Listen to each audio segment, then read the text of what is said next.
rolling your R's in Spanish is probably one of the hardest things to do when it comes to pronunciation. I know that I struggled a lot with it in the beginning, and you don't want to sound American. I mean, that's the biggest tell that you're American is the way that we pronounce our R's and things, and among other things. But at least when we're speaking in Spanish.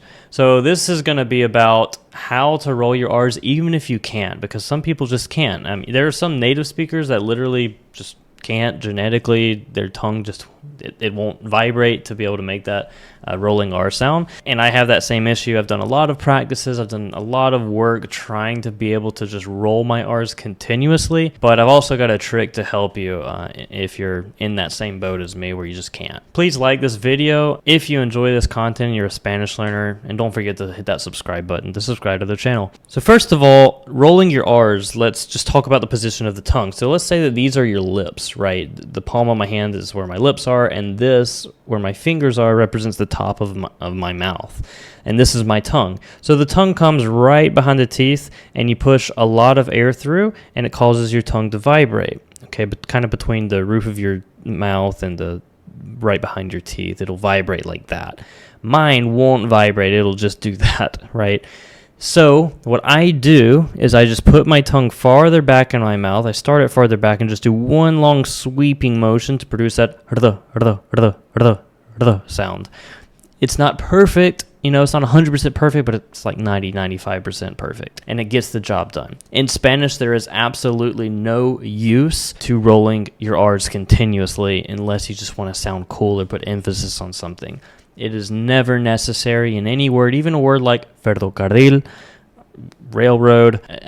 You don't need to roll your R's continuously. You just need to do it once. So that's why that sound works for me, and I'm able to sound like a native speaker, and my pronunciation is good in Spanish because of this. This video is also going to show you when you need to roll your R's, so that's what I'm going to get into now. But practice that trick, and also practice to try to make sure that maybe your tongue can do that rolling R sound. You can do different tongue twisting exercises. You can do different exercises just trying to produce that sound and see if you're able to do it. I can't. Now, if a word starts with a single R, you roll your R's. So if I have a word like real, I roll my R. Raúl, rico, all of these, I want to roll my R's.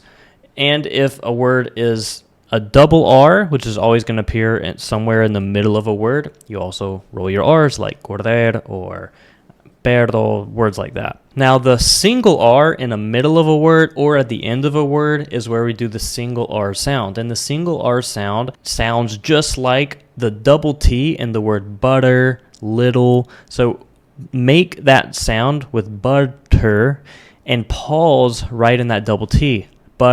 And that's exactly where you want your tongue to be. That's the tongue position for the single R sound. So if I've got a word like hablar, that ends in an R. If I've got a word like pero, quedarse, caro, para, mira. It's not cara, it's just a single cara, pero, mira, etc., which makes it easier for us. I hope that this quick video helps you. I wanted to make it as quick as possible. If you want to learn how I was able to become fluent in Spanish within a year and how you can do the same, I show you exactly how you can accelerate your Spanish learning in a free training I've put together. Click on the link in the description and you can sign up for that training right now and check it out. Be sure to like the video if you found value in it. Comment with any Spanish questions you have and any videos you'd like to see in the future. See you in the next one. Ciao.